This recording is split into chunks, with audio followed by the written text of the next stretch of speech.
네, 안녕하십니까? 어, 그 우리 박재서 형제님 그 예배 드리는 거나 사회 볼 때 그 멘트 하는 거를 들으면 어떤 느낌이 듭니까? 신선하다 그런 느낌이 들죠? 예, 그런 느낌이 듭니다. 참 감사해요. 예. 어, 오늘 본문 말씀은 베드로전서 5장 7절에서 11절입니다. 베드로전서 5장 7절에서 11절.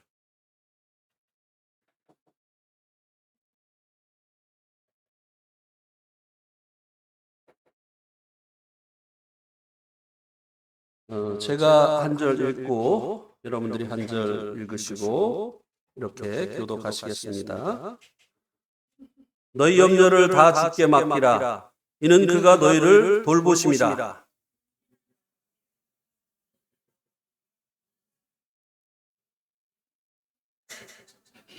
너희는 믿음을 굳건하게 하여 그를 대적하라. 이는 세상에 있는 너희 형제들도 동일한 고난을 당하는 줄을 알미라.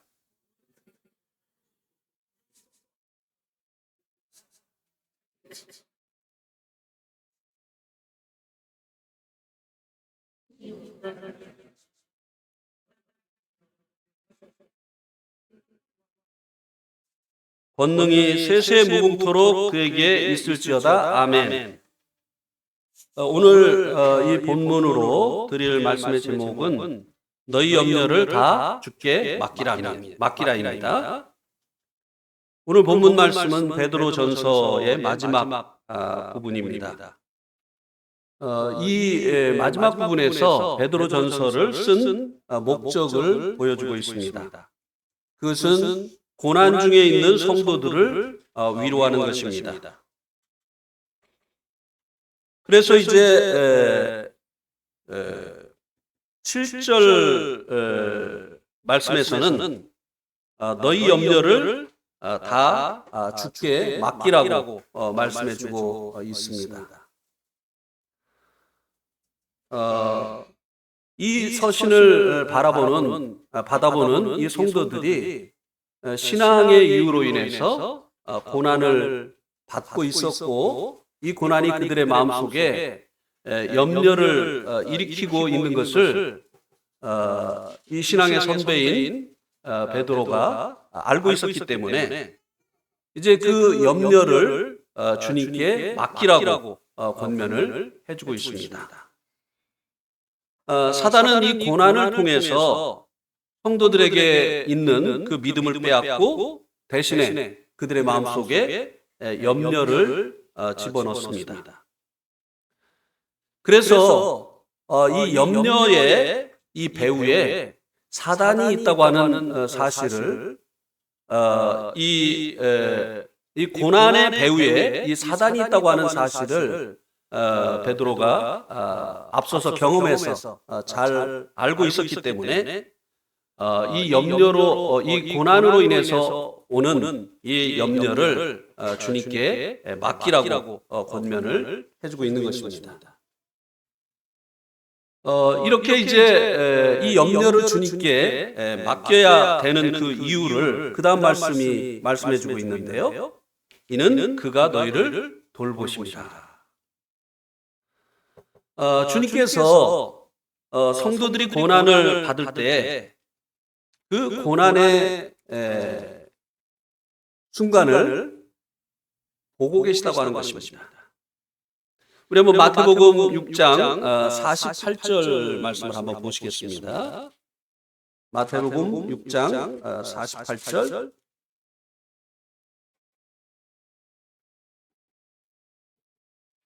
예, 마태복음이 아닌가? 죄송합니다. 마가복음인가? 아니요. 마가복음은 있습니까? 마가복음 6장 48절. 예. 마가복음 6장 48절. 예, 마가복음. 거기에 보면 바람이 거스름으로 제자들이 힘겹게 노젓는 것을 보시고 밤 사경쯤에 바다 위로 걸어서 그들에게로 오사 지나가려고 하시매. 여기 보니까 제자들이 밤에 배를 저어서 가고 있는데 바람이 거스렸습니다. 역풍이 분 거예요. 그래서 제자들이 앞으로 나아가는 것이 굉장히 힘겨운 상태에 있었던 것입니다. 그런데 이 광경을 멀리 계신 주님께서 보시고라고 말씀해 주고 있습니다. 정상적인 시야라고 한다면 볼 수가 없었겠죠. 밤이었잖아요. 그런데도 불구하고 주님께서 제자들이 이 역풍으로 인해서 괴로이 노를 젓고 있는 그 장면을 보셨다고 말씀해 주고 있습니다. 예, 주님은요, 우리들이 고난을 당할 때 그 순간에 주님께서 보고 계시다고 하는 것입니다. 그래서 우리가 이 고난으로 인해서 마음에 일어난 염려, 두려움, 그리고 낙심, 이런 것들을 주님께 맡기기를 주님께서 기다리고 계시다고 하는 것입니다. 그래서 베드로는 이 고난으로 인해서 마음에 염려가 일어난 이 성도들에게 그 염려를 주님께 맡기라고 권면을 해준 것입니다. 왜냐하면 주님께서 이들을 돌아보고 계시기 때문이라고 하는 것입니다.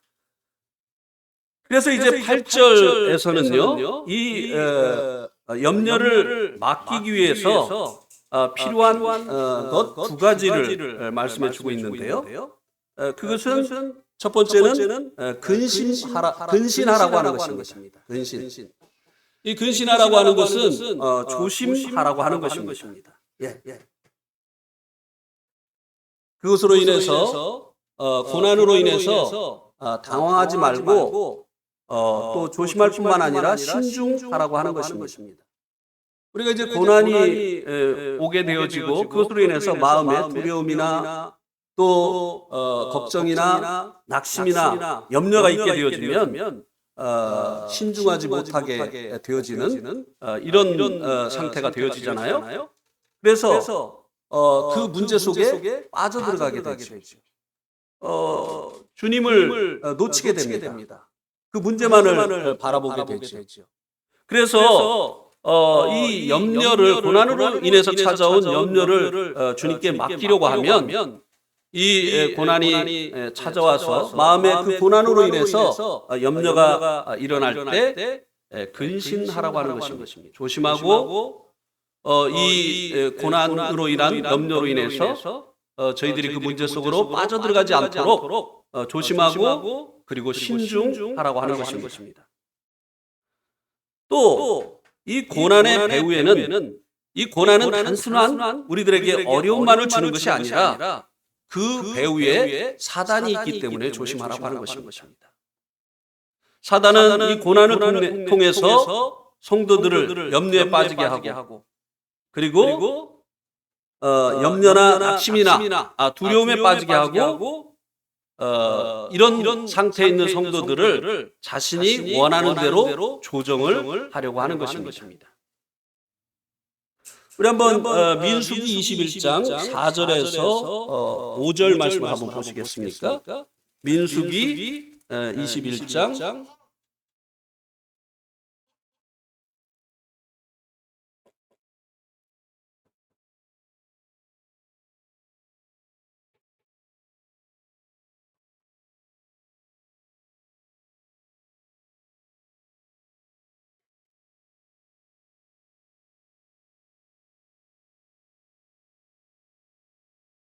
민수기 21장 4절에서 5절.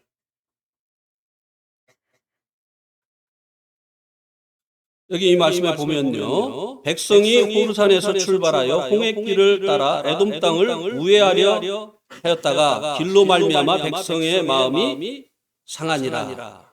백성이 하나님과 모세를 향하여 원망하되 어찌하여 우리를 애굽에서 인도하여 내어 이 광야에서 죽게 하는가?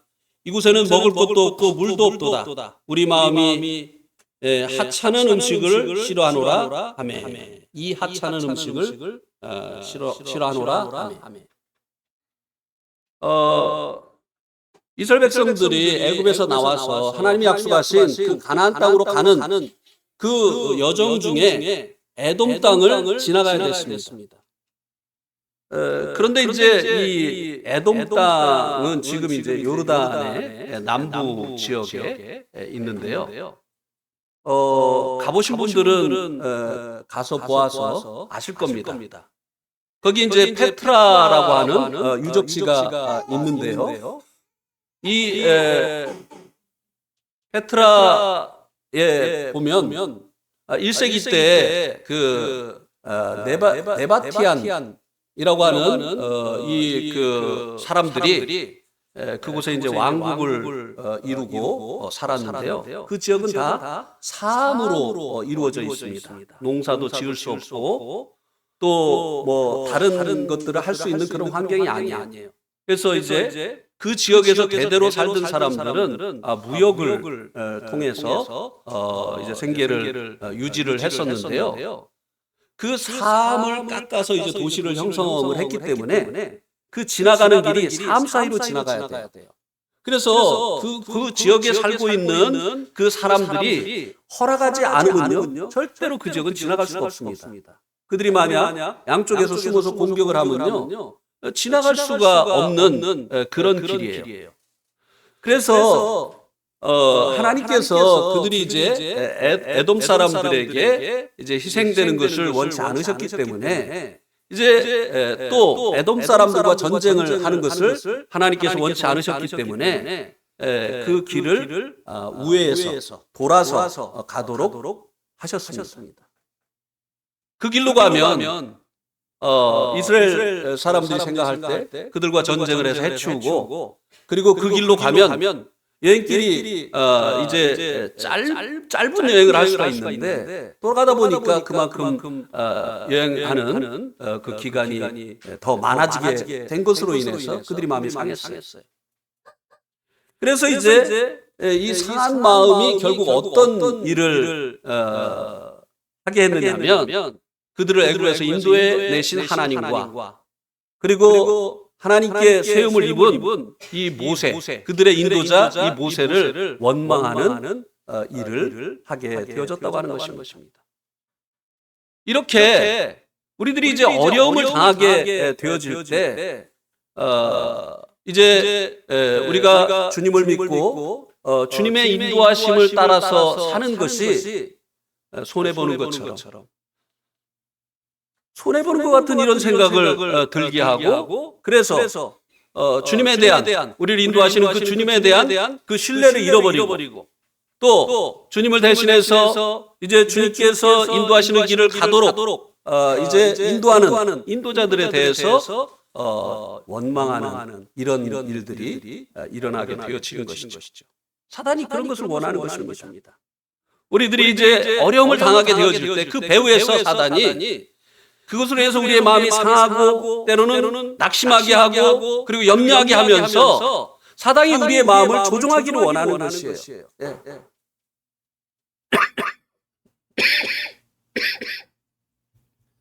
또 우리 믿음 안에 있는 형제 자매들이 믿음 안에서 이 결혼을 하는 것이 때로는 이스라엘 백성들이 에돔 땅을 우회하는 것 같은 그런 느낌이 들잖아요. 그죠? 믿음 안에서 하려고 하다 보니 대상도 적어지고 그러다 보니 또 시간도 오래 걸리고 어떻게 하다 보면 이러다 나 장가 시집 못 가는 거 아니냐 하는 이런 이제 염려도 생기고 그래서 넓은 길이 보이잖아요. 쉽게 갈 수 있는 길이 보이잖아요. 이 대상을 넓혀버리면 주님 안에 있지 아니한 사람도 결혼의 대상으로 생각하게 되어지면 이게 쉽잖아요.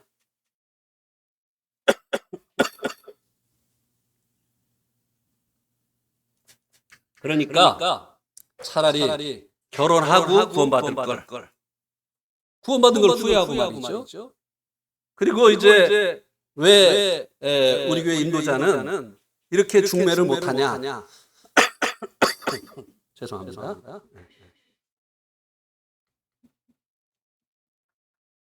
근데 저는 그런 얘기 들어도 싸요. 잘 못하잖아요.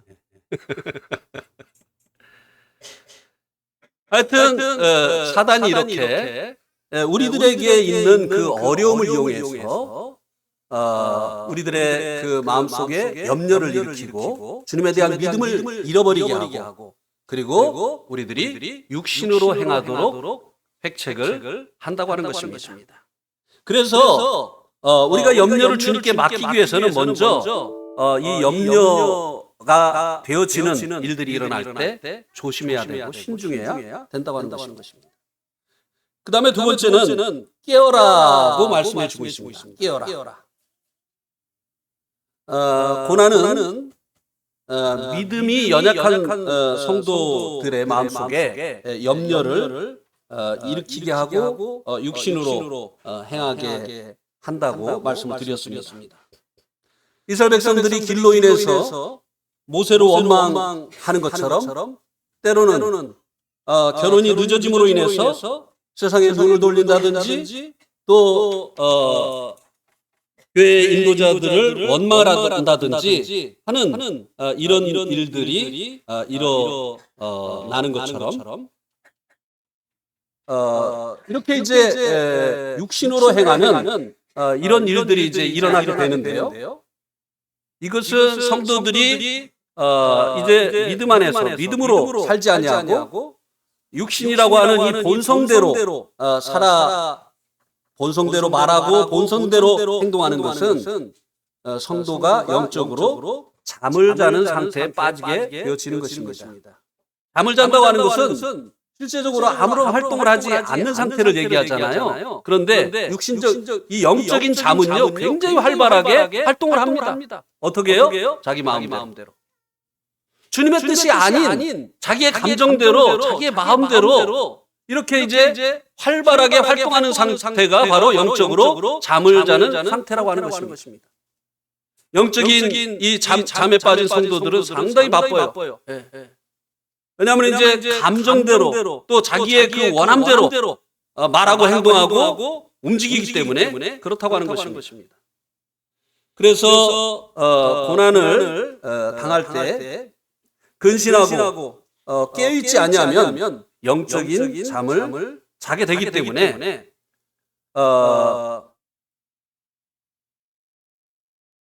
이제 이 염려를 주님께 맡기기 위해서 근신하고 그리고 깨어 있어야 된다고 하는 것입니다. 고난을 당할 때 깨어 있었던 성도들의 예를 한번 말씀 속에서 들어보겠습니다. 베드로전서 4장 1절에 한번 보세요. 베드로전서 4장 1절.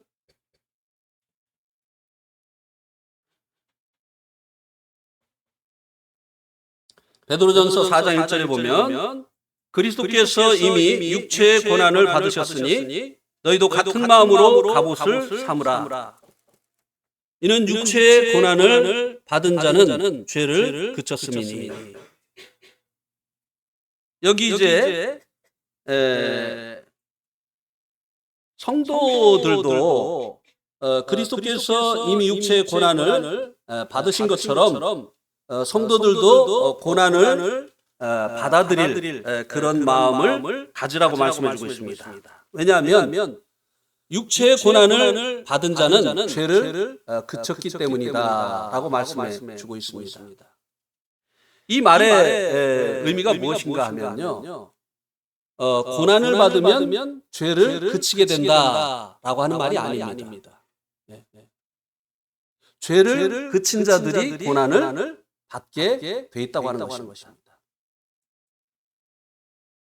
이 당시에 이 베드로 전서를 받아보는 사람들이 성도들이 어떤 사람들이었는지 한번 베드로 전서 1장을 한번 보시기 바랍니다. 1장 1절에 보면 예수 그리스도의 사도 베드로는 본도, 갈라디아, 갑바도기아, 아시아와 비두니에 흩어진 나그네. 여기 보면 이제 이 갈라디아를 중심으로 이 아시아는 이제 동쪽이고, 그다음에 갑바도기아는 이제 서쪽이고, 그리고 본도는 북쪽입니다. 이렇게 이제 이 지금의 이제 소아시아 지역, 다시 바꿔 말하면 튀르기에 이름이 바뀌었죠. 튀르기에, 터키. 이 지역에 살고 있는 이 성도들이 현재 이 베드로 전서를 받아보고 있는 수신자들입니다. 이 지역은 이 당시에 로마의 지배를 받고 있었습니다. 로마의 황제가 자기의 그 영향력을 극대화하기 위해서 자신을 신으로 섬기도록 하는 명령을 내렸던 것입니다. 그리스도인들에게 이것은 너무나 큰 시험이었습니다. 하나님을 유일하신 자신들의 하나님으로 섬기고 있는 이 그리스도인들에게 로마의 황제를 신으로 섬기라고 하는 것은 굉장한 큰 도전이었습니다. 그래서 많은 그리스도인들이 로마의 황제를 신으로 섬기게 되어지는 것은 그리스도인에게 합당치 않은 것이라고 여겼기 때문에 그것을 거절하고 원형극장에서 짐승의 밥이 되기도 하고 범투사들의 칼날에 죽어가기도 했던 것입니다. 이렇게 고난을 받는 성도들만이 로마의 황제를 신으로 섬기는 죄를 그칠 수 있었다고 하는 것입니다. 이렇게 이 당시의 성도들은 자신의 그 목숨을 내어놓으면서까지 이 죄를 짓는 이와 같은 일을 하지 않았다고 하는 것입니다. 이렇게 이 당시의 성도들은 고난을 받을 때 깨어 있었다고 하는 것입니다. 로마의 황제를 한번 해주면 되지 뭐. 그리고 하나님 섬기면 되지. 그래서 그런 것을 아예 이제 감당치 못하겠다고 하는 이런 성도들은요, 그냥 카타콤으로 들어가 버렸어요. 지하에 들어가서 생활을 하게 됐습니다. 여러분 가서 성지순례 가가지고 갑바도기아에 갔었던 성도님들 계시죠? 우리 모치님 갔다 오셨다고 들었어요. 이 갑바도기아에요, 성도들이 지하에서 지내던 그 굴이요 10층까지 이루어졌다는 10층. 빛을 보지 못하고 살아가는 거예요. 차라리 로마 황제를 신으로 인정하느니 어둠 속에서 살겠다. 굴에서 살겠다. 이렇게 이제 고난을 택함으로 인해서 그들이 죄를 그쳤다고 하는 것입니다. 이것이 바로 고난을 당할 때 그 염려를 주님께 맡기기 위해서 이제 근신하고 깨어 있었던 성도들의 하나의 예가 되어진다고 하는 것입니다. 여러분들 또 나결심했네라고 하는 그 찬송 아시죠? 나결심했네 주 따르기로, 나결심했네 주 따르기로. 이 찬송 알죠? 이 찬송이 어디에서 유래를 했느냐면요, 19세기에 인도의 아셈주의 가로라고 하는 마을에 헤드헌터족이라고 하는 사람들이 살았습니다. 이 족속의 별명이 헤드헌터. 헤드가 뭐죠?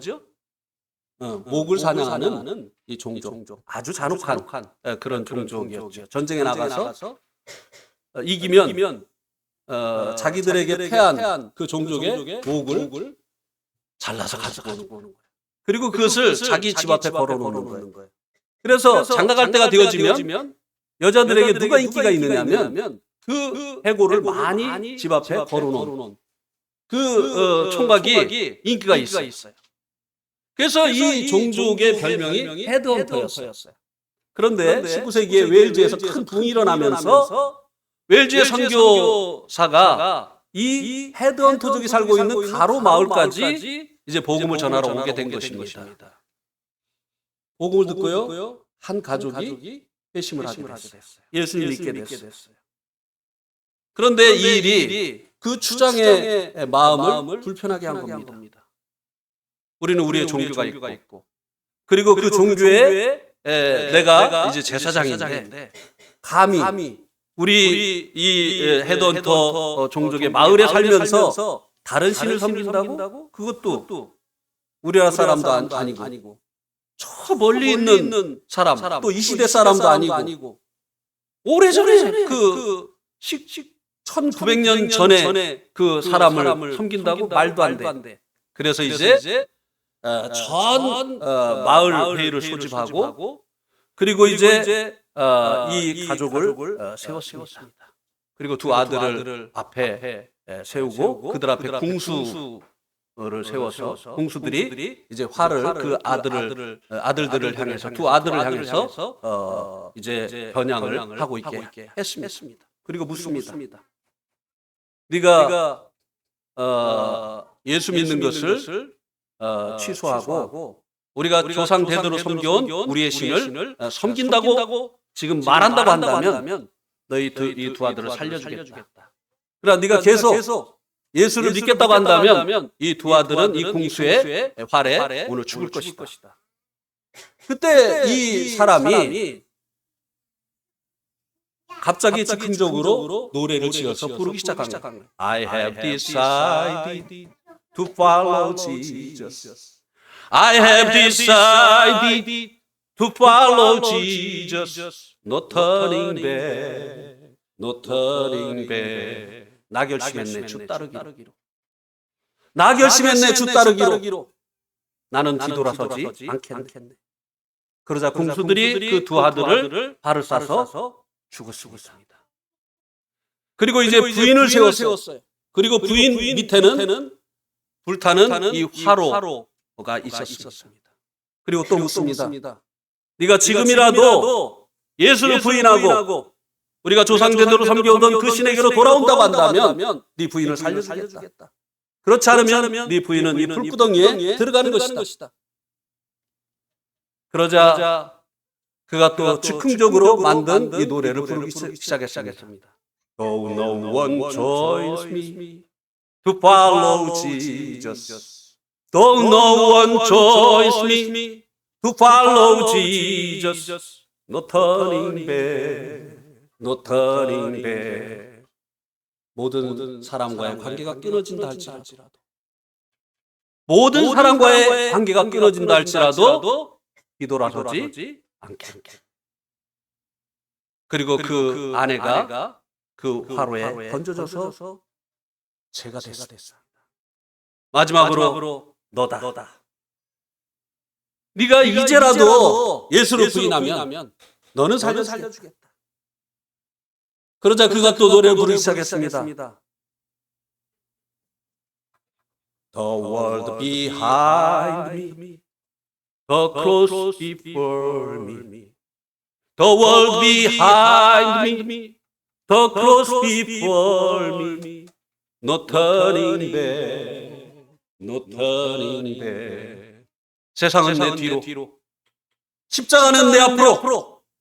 세상은 내 뒤로, 십자가는 내 앞으로. 나는 뒤돌아서지 않을 것이다고 하고 그가 죽음을 당했습니다. 이렇게 고난을 당할 때 이제 깨어있고 그리고 신중했던 그리스도인들이 있었다고 하는 사실을 우리가 이런 실제적인 이야기를 통해서 알 수 있게 되어지는 것입니다.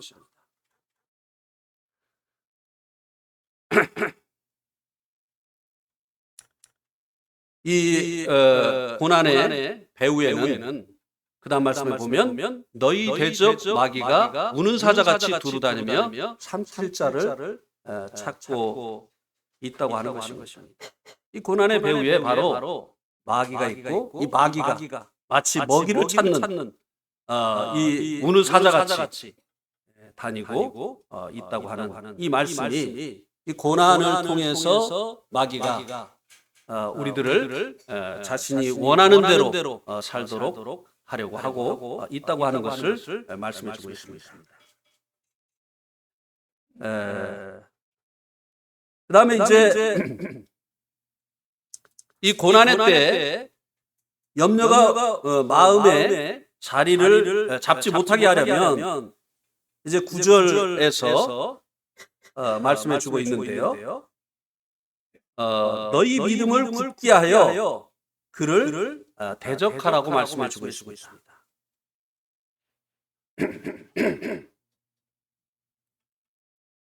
염려가 우리 마음에 자리 잡지 못하게 하려고 하면 믿음을 굳게 하여야 한다고 하는 것입니다. 우리가 믿음을 굳게 하면 염려가 우리 마음에 자리를 잡지 못하게 되지요.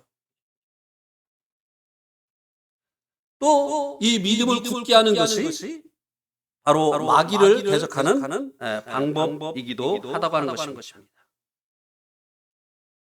우리 한번 로마서 4장 17절 말씀을 한번 보겠습니다.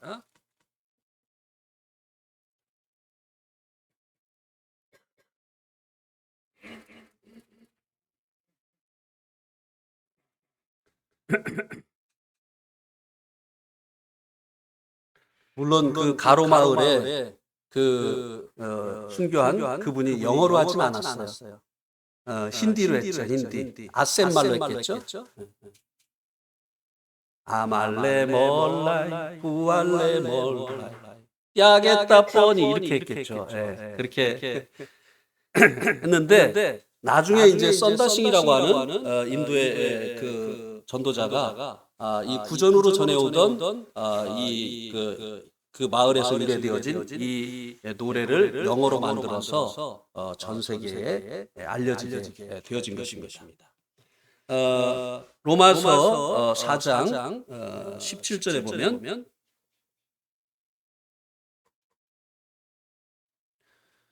기록된 바 내가 너를 많은 민족의 조상으로 세웠다 하신과 같으니 그가 믿은 바 하나님은 죽은 자를 살리시며 없는 것을 있는 것으로 부르시는 이시니라. 아브라함을 많은 민족의 조상으로 세우겠다고 말씀하시면서 아브라함에게 자녀를 약속하신 이때 아브라함의 나이가 75세였다고 말씀해 주고 있습니다. 75세. 그런데 아브라함이 이제 이 약속을 받고 실제적으로 이삭을 낳은 때는 19절에 보면 그가 100세나 되어 자기 몸이 죽은 것 같고 사라의 태가 죽은 것 같음을 알고도 믿음이 약하여지지 아니하고 100세 이제 이 75세에 받은 이 약속을 100세에 성취되어지는 것을 보게 되어졌다고 하는 것입니다. 아브라함이 이제 100세가 되어졌을 때는 전혀 자신이나 자신의 아내가 아이를 낳을 수 있는 그런 상황이 아니었는데도 불구하고 믿음이 약해지지 아니하였다고 말씀해 주고 있습니다.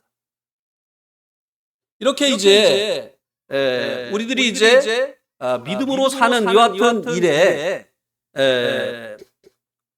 믿음으로 사는 이유로 인해서 여러 가지 그 어려움이 다가오게 되어질 때 염려가 마음에 찾아오게 되는데요. 그 염려를 몰아내는 염려가 우리 마음에 자리 잡지 못하게 하는 그 방법이 바로 믿음을 굳게 하는 것이라고 하는 것입니다.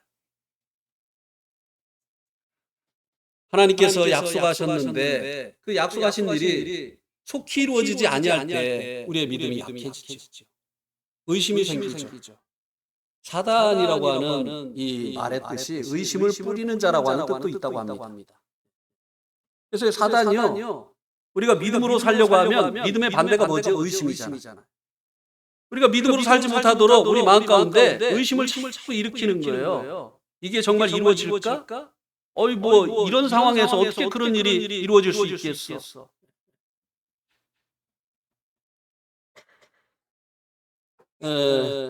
우리 지난 주간에 곽종수 부처님이시죠? 그죠? 박종수 부처님 장례식을 치루었습니다. 이 부치님은 아주 자녀들에게 아주 무섭게 하셨던 그런 분으로 알려졌습니다. 우리도 알고 있었죠. 그리고 아주 예수님을 싫어하셨던 분이고, 그리고 예수 믿는 그 자녀들을 아주 지독히도 핍박을 하셨던 그런 분입니다. 이런 분이 예수님을 믿을까 기도를 하기는 했지만, 그러나 참 믿음이 잘 생기지 않았던 것이죠. 그러나 결국은 그런 분이 회심을 하셨잖아요. 예수님 믿으셨잖아요. 그 아들, 그 막내 아들, 박도현 형제가 쓴 글에 보니까 이남 사녀라고 하더라고요. 근데 그 막내 그 아들이 이제 우리 그 박창순 형제님은 이제 기도만 하시고 이제 주로 시도를 한 거는 이제 막내 아들이 한 것 같아요. 그래서 이제 교회 전도 집회도 모시고 가고, 근데 전도 집회에 이분이 간다고 하는 것은 정말 상상도 할 수 없었던 일이었습니다. 근데 전도 집회 어쨌든 가셨어요. 이제 희망이 보이기 시작했던 것이죠. 그러나 실적인 삶에는 여전히 자녀들을 무섭게 하고 아내도 핍박하고 이렇게 하는 일은 전혀 이제 변화가 없었죠. 그런데 이 아버지의 친구가 이 아버지를 위해서 기도하고 있는 것을 알게 되어지면서, 또 그 친구의 권함을 통해서 아버지가 이제 교회를 이게 신앙에 관한 이제 관심을 갖게 되어지고, 이렇게 하다가 결국은 이제 막내를 통해서 이제 복음을 들으시고 구원을 받으셨잖아요. 그래서 크게 예수님을 싫어하고 예수님 믿는 사람을 반대하던 그분이 요한복음 3장 16절을 줄줄줄 외우시는 거예요. 그것을 녹음을 해서 저한테 보내줘서 제가 이렇게 들었습니다. 막내가 아버지 이제 예수님 믿지요? 아버지 요한복음 3장 16절 한번 해보세요. 그러니까 하나님이 세상을 이처럼 사랑하셨다. 놀라운 일이죠. 마치 여리고성 앞에 있는 이스라엘 백성들과 같은 마음이었을 거예요. 이 성과 성 사이에다가 흙을 채워 넣고, 그리고 그 위에 집을 지을 정도로 그 견고한 성이 어떻게 무너지겠는가? 정말 이 막막한 그런 마음이었을 것입니다. 그랬습니까? 박창수 형제님? 아버지를 생각할 때? 그러나 끝까지 이제 하나님 앞에 기도했고, 그리고 포기하지 않고 이제 복음을 전했기 때문에 결국은 그 아버지를 주님 안에서 보내드릴 수 있게 되어진 것이 아니냐고 하는 것입니다. 우리 마음 가운데 이제 어떤 일을 하다가 난관에 부닥치고, 그래서 낙심되어지고, 또 이렇게 하다가 그냥 우리 아버지 지옥 가는 거 아닌가 하는 이런 그 염려가 찾아오지만, 그러나 계속해서 기도하고 그리고 믿음을 굳게 하게 되어질 때 그 염려가 아니라 주님을 찬양하게 되어지는 이런 결과가 일어나게 되어진다고 하는 것을 다시 한번 우리들에게 보여 주었습니다. 여러분들 아직까지도 저도 그랬어요. 제가 구원받고 얼마나 아버지하고 어머니에게 핍박을 받았는지 몰라요. 정말 아버지 어머니를 위해서 얼마나 많이 울었는지 몰라요. 제가 아버지 어머니를 위해서 기도하면서 흘린 눈물을 만약에 받았다고 한다면 얼마가 됐을까 모르겠어요. 왜냐하면 이분들이 그냥 우리 박상순 형제님 아버님처럼 아예 주님을 반대하는 분도 아니고 주님을 위해서 살겠다고 헌신하시고 그리고 목사 일을 하고 계신데 거듭난 자가 화내시고 구원 받으셨냐고 하면 이놈 목사가 구원 안 받으면 누가 구원 받냐 이렇게 하시고 이분들을 생각할 때 정말 마음에 큰 고통이 있었습니다. 사도 바울이 하나님께 열심히 있고 그러나 다른 지식이 아닌 그 지식으로 인해서 자기의 의를 세우려고 열심을 내고 있는 구원받지 못한 이 자기의 그 동족을 위해서 하나님 앞에 자기가 하나님께로부터 끊어진다 할지라도 그 권력을 위해서 원한다고 하는 이런 마음이 정말 이해가 됐어요. 자기가 그 경험했잖아요. 사도 바울 자신이 경험을 했잖아요. 얼마나 철저하게 11조 생활하고 얼마나 철저하게 안식일을 지키고 얼마나 철저하게 하나님 말씀대로 애를 썼는데 그 열심이 예수님을 믿는 것을 방해하는 자기의 의를 쌓는 일이 되어졌다고 하는 것입니다. 나 이만하면 하나님께서 알아주시지 않겠어? 제가 그랬거든요. 새벽 기도했죠. 또 헌금은 항상 무명으로 했죠. 그리고 교회의 모든 봉사에 빠짐없이 참여했죠. 그런데 구원받았느냐고 하는 도전을 받으면 화만 냈어요. 저도. 예수 믿으면 다 구원받은 거지 왜 예수 믿는 사람한테 구원받았느냐고 물어봐요.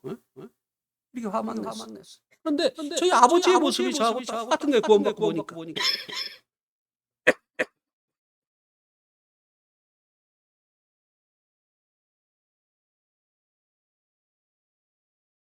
그래서 정말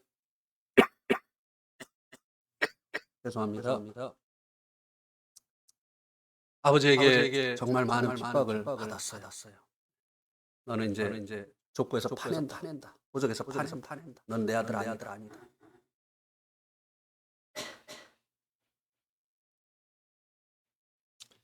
그러다가 아버지가 변화가 일어나기 시작했습니다. 제가 말로 하면 아버지가 이제 계속 화만 내시니까 책들을 사다 드렸어요. 유명한 분들이 쓴 복음이 있는 이 책들을 사다 드렸습니다. 그것도 우리 모임에서 나온 건 안 보시니까 생명의 말씀사에서 나온 이 책들을 많이 사다 드렸어요. 그런데 어느 날 저희 아버지가 제가 그 사다 드린 책이 책상 여기서부터 여기까지 왔어요. 그렇게 많이 사다 드렸어요. 그런데 저희 아버님 성격이 아주 깨끗한 정갈하시기 때문에 먼지 쌓이는 걸 못 보는 분이거든요. 근데 제가 사다 드린 책에는 항상 먼지가 쌓여 있었어요. 왜냐하면 저 보라고. 네가 사다 준 책 안 본다. 그런데 어느 날 그 책이 펴져 있는 거예요. 아버지 책상에. 도대체 어떤 일이 일어난 거지? 근데 그날 기도를 하시는데요. 아버지가 이렇게 기도를 하시는 거예요. 하나님은 거듭난 자의 하나님이십니다. 깜짝 놀랐어요. 거듭난 걷자도 못 꺼내게 하시던 그분이 당신 입으로 하나님은 거듭난 자의 하나님이십니다. 이렇게 기도를 하시는 거예요. 야, 이게 도대체 무슨 일이 일어나? 그리고 그 새벽 기도 때문에 저희 집에 한 번도 와서 주무시질 않으셨어요. 거의 오시질 않고. 그런데 저희가 이제 성남으로 이사했을 때 어머니가 오셨어요. 그리고 처음으로 저희 집에서 어머니가 주무셨어요. 그래서 때는 이때다 하고 또 기도를 하고 간절히 기도를 하고 어머니에게 또 물어봤습니다. 어머니 구원 받으셨어요? 그랬더니 저희 어머니가 구원 받았어요 하면 항상 어떻게 반응을 하셨느냐. 이렇게 하셨거든요. 아버지는 막 그냥 강하게 나오시고 어머니는 이렇게 이제 하시고 그런데 어머니께서 생긋 웃으시는 거야. 그래서 나 구원 받았다는 깜짝 놀랐죠. 어떻게 구원 받으셨는데? 예수님과 내가 함께 죽었고 예수님과 내가 함께 다시 살아났다.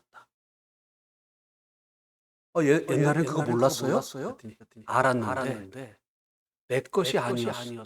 놀라운 고백을 하시는 거예요. 그러면서 그 다음에 간증을 하시는데 어떤 간증을 하시느냐면요. 그 교회 집사님이 새벽마다 와가지고 주여 이 죄를 용서해 주시옵소서. 아버지 주여 이 죄를 용서해 주시옵소서. 맨날 그렇게 기도를 하더라는 거예요. 그래가지고 그 집사님 불러서 집사님 예수님이 왜 십자가에 돌아가셨어요? 그러니까 우리의 죄를 위해서 돌아가셨죠. 근데 집사님은 왜 아직도 집사님 죄를 그렇게 용서해 달라고 그렇게 하느냐고. 그러니까 이 죄를 용서해 달라고 해야죠. 예수님이 십자가에서 흘리신 피로 집사님의 죄를 감당해 주시지 않았어요. 그러니까는 이분이 쳐다보다가 막 우는 거예요. 그리고 이분도 변화가 일어났어요. 이런 간증을 하시는 거예요. 그러면서 어머님이 하시는 말씀이 나는 지금까지 성도들의 신앙이 안 좋아서 안 좋은 게 문제라고 생각했는데 한국에 복음이 전해질 때 복음이 잘못 전해졌다는 것을 이제 알았다. 이런 고백을 하시는 거예요. 그리고 그때 이후로 아버지와 교제가 되는 거예요. 그런데 이제 결정적으로는요. 아버지가 이제 네팔에 오셨어요.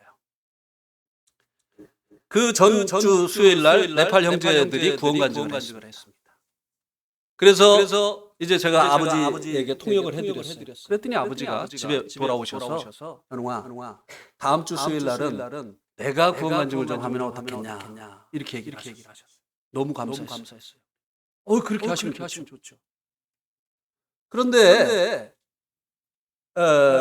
도대체 무슨 말을 하시려고 하시는 건지 너무 궁금한 거예요. 또 뭐 귀신 쫓아내고 막 이런 얘기 또 하시려고 하시는 거 아닌가. 그래가지고 이제 미리 좀 들어봤으면 좋겠는데 그런데 그 다음 날 아침에 아버지가 현웅아 내가 너한테 먼저 한번 해볼까? 예, 한번 해보세요 아버지. 그랬더니 마태복음 7장 21절 이하에 있는 그 말씀 나더러 주여 주여 하는 자마다 다 천국에 들어갈 것이 아니요 다만 내 아버지의 뜻대로 행하여야 하리라. 그날에 많은 사람이 주의 이름으로 주님에게 주의 이름으로 선지자 노릇하고 귀신을 쫓아내고 많은 권능을 행치 아니하였나이까 하리니. 그러니까 예수님께서 내가 너희를 도무지 알지 못하니 내게서 떠나가라.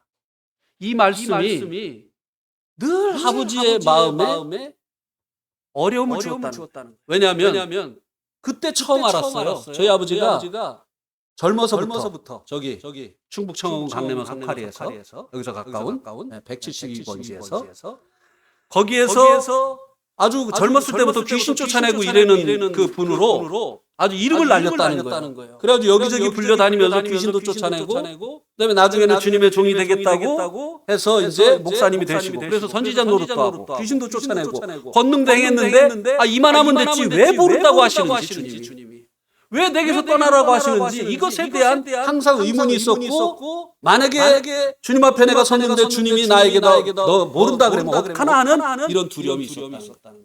그런데 어느 날 이사야서 43장 말씀을 보다가 야곱아 너는 내 것이다 하는 이 말씀으로 해결이 됐다는 거예요. 나는 주님 거구나.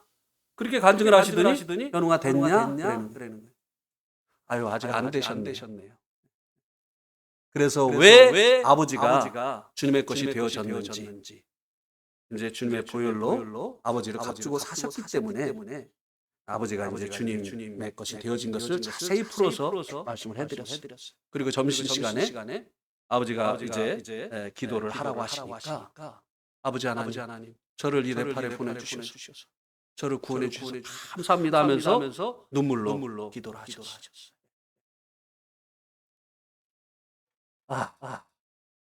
정말 감사했습니다. 지금도 물론 기도하고 있어요.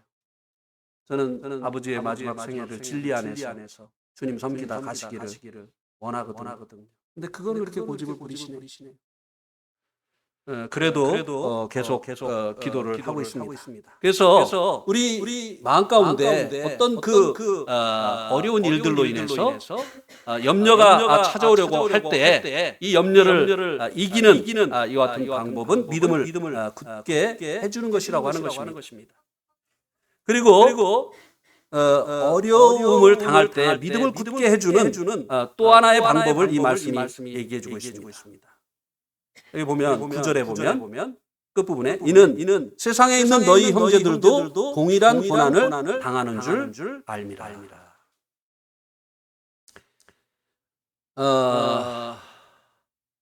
어려움을 당할 때 동료들이 있는 것과 없는 것이 어려움을 이겨내는데 큰 차이를 가지고 옵니다.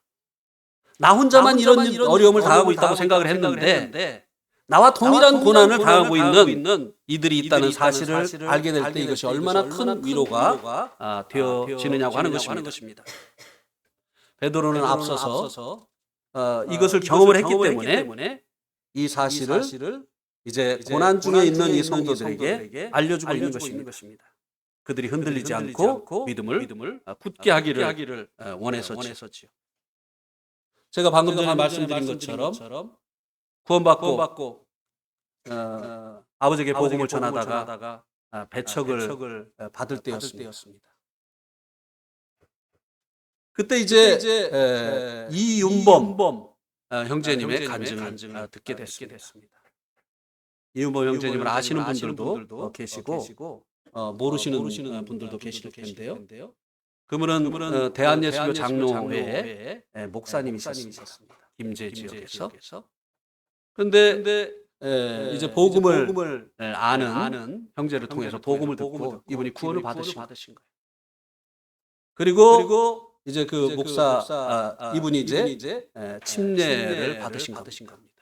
그래서 장로교에서 쫓겨났어요. 목사가 이제 구원받았다고 하고 다시 침례를 받은 것으로 인해서 이분이 이제 맞죠?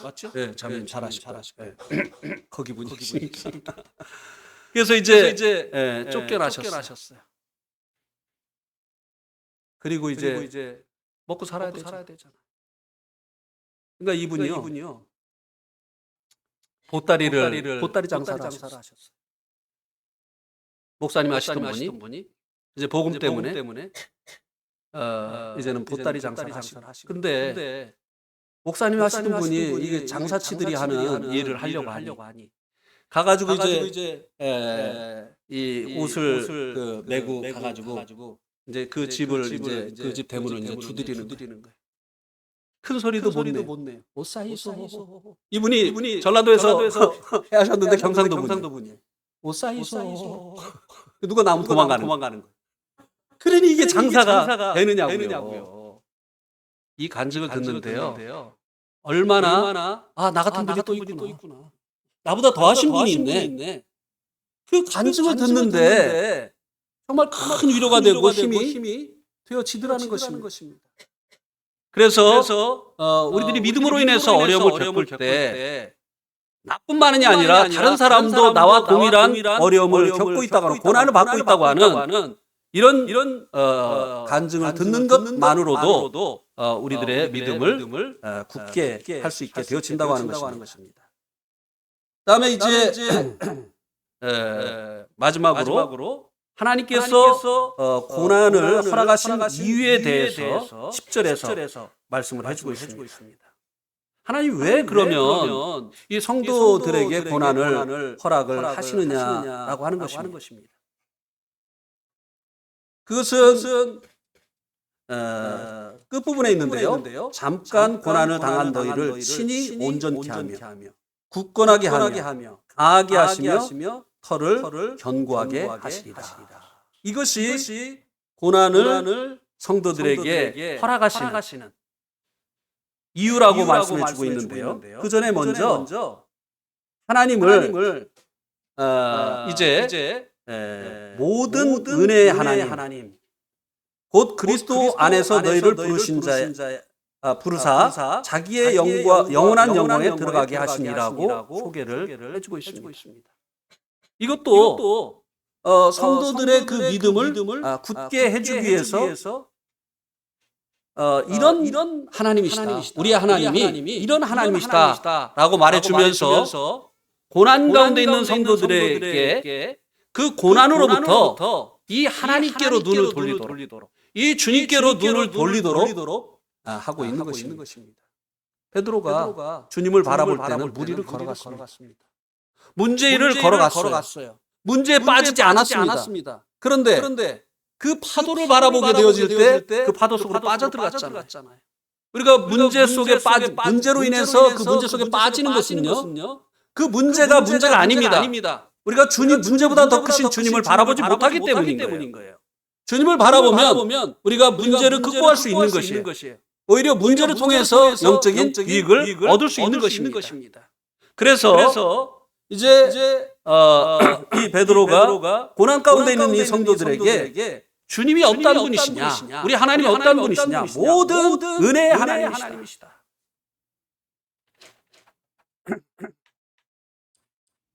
성도에 대한 하나님은요, 모든 은혜의 하나님이십니다.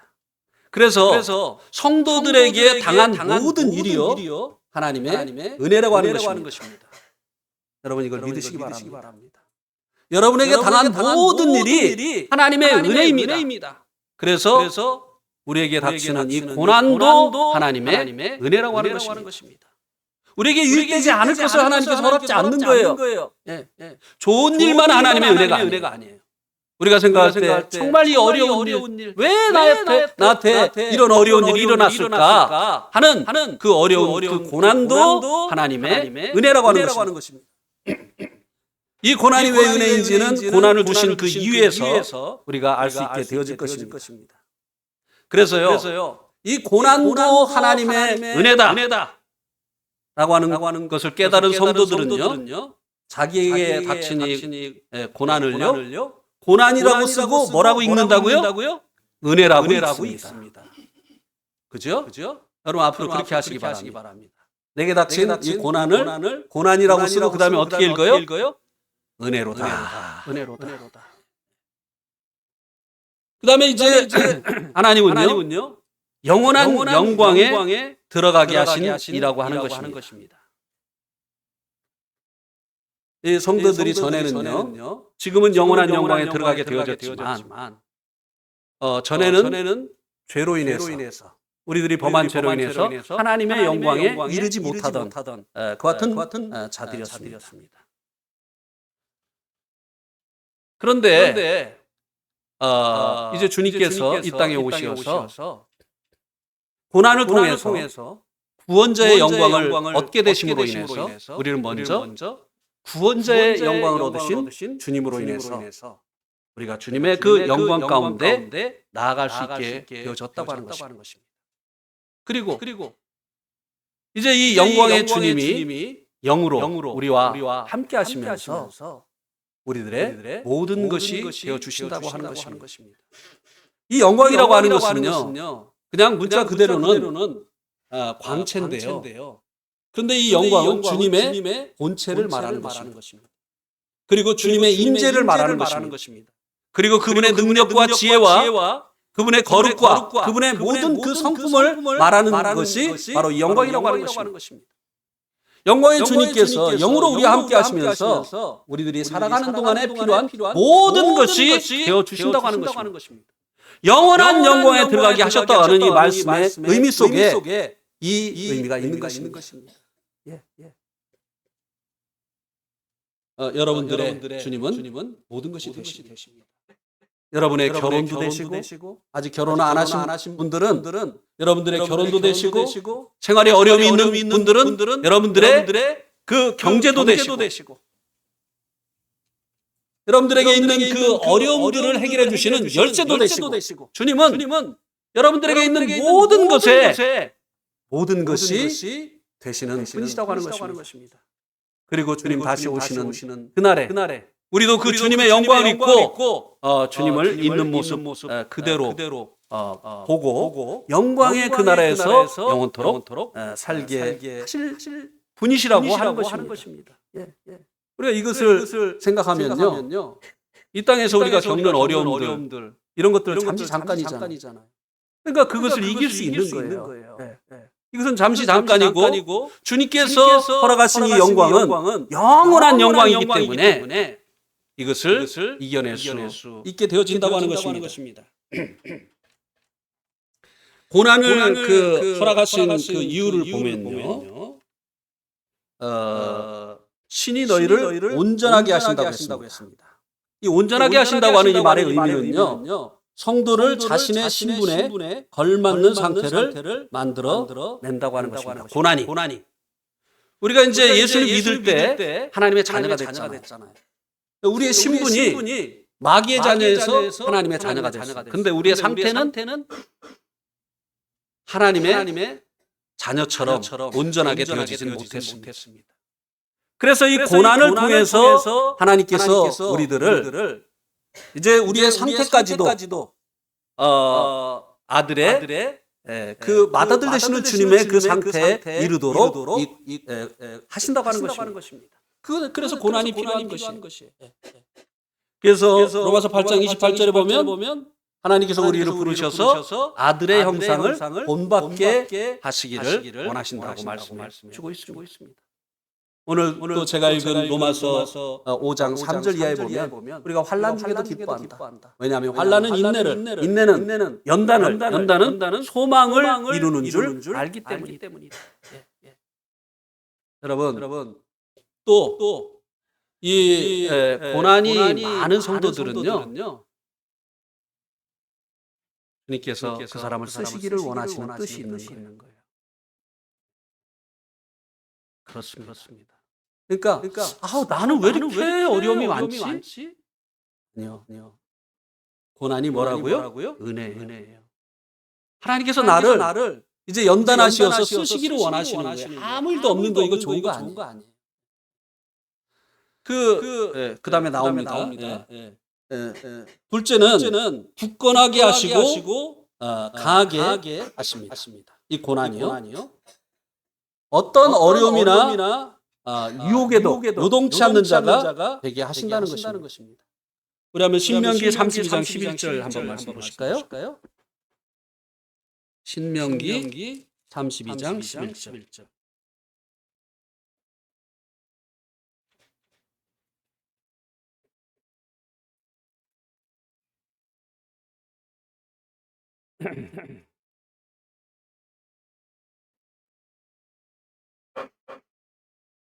마치 독수리가 자기 보금자리를 어지럽게 하며 자기의 새끼 위에 너풀거리며 그의 날개를 펴서 새끼를 받으며 그의 날개 위에 그를 엎는 것 같이 이스라엘 백성을 하나님께서 광야에 두신 이유를 이 독수리가 자기 새끼를 날개하는 훈련을 시키는 것과 비교를 해서 말씀해 주고 있습니다. 여러분 그 지오그라피 채널에 가끔 이 독수리가 자기 그 새끼를 날개하는 훈련시키는 거 나오는데요. 보신 적이 있으십니까? 예. 그 둥지 안에 있는 그 새끼들을요, 둥지를 흔들어서 떨어뜨립니다. 그럼 막 그 새끼들이 어떡하죠? 엄마 막 이러면서 막 엄마의 뜻을 모르는 거예요. 나 죽이려고 그러면서 막 날개를 어떡하죠? 막 살려고 막 흔들어 댑니다. 근데 처음부터 날 수 있는 게 아니에요. 그러니까 엄마가 가가지고 날개 위에다가 그 떨어지는 그 새끼를 받지요. 그리고 또 다시 둥지에 올려놔요. 얘는 여기 있으면 너무 좋아요. 그런데 여기 있으면은 날지 못해요. 이제 자기가 사냥을 할 수가 없어요. 그러니까 이 둥지를 또 흔드는 거예요. 그래서 이 새끼를 떨어뜨립니다. 그렇게 이 훈련을 반복하다 보면 어느 날 내가 나네? 그래서 이렇게 날게 되어지는 거예요. 하나님께서 고난을 왜 허락하시느냐? 우리를 굳게 하고 강하게 하시려고 하나님께서 우리를 이렇게 훈련을 하시는 것이라고 하는 것입니다. 아멘. 예. 그다음에 혀를 견고하게 하시는 것이 고난을 주시는 이유라고 하는 것입니다. 이 고난은요, 신앙의 기초를 튼튼하게 해주기도 합니다. 온실에서 자란 나무는요, 강한 비바람을 견뎌내지 못합니다. 그러나 어려서부터 노지에서 강한 비바람을 맞으면서 자란 나무는요, 뿌리를 땅 속에 깊이 내렸기 때문에 폭풍이 와도 견디어 내는 것입니다.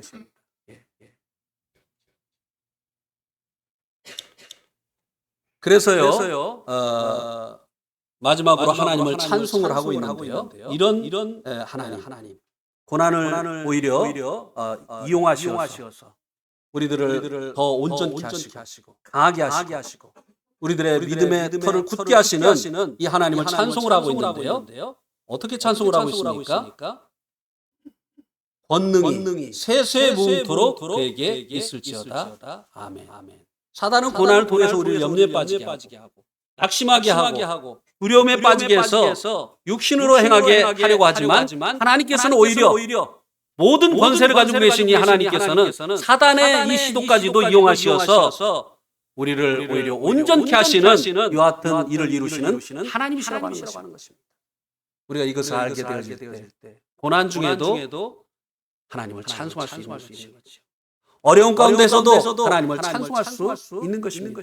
가난한 중에도 하나님을 찬송할 수 있는 것입니다. 병 중에도 하나님을 찬송할 수 있는 것입니다. 죽음을 앞에 두고도 하나님을 찬송할 수 있게 되어지는 것입니다. 요셉이 고난을 통해서 애굽의 총리가 된 것이 아니겠습니까? 요셉에게 고난이 없었다면 하나님께서 요셉에게 주었던 그 꿈이 이루어질 수 없었습니다. 하나님께서 주신 꿈을 이루는 과정이 바로 요셉이 겪은 그 고난들이라고 하는 것입니다. 그래서 이제 우리가 어려움을 당할 때 염려하시지 마시기 바랍니다. 오히려 이 고난은 하나님의 은혜로다 하고 하나님을 찬송할 수 있게 되시기를 바랍니다.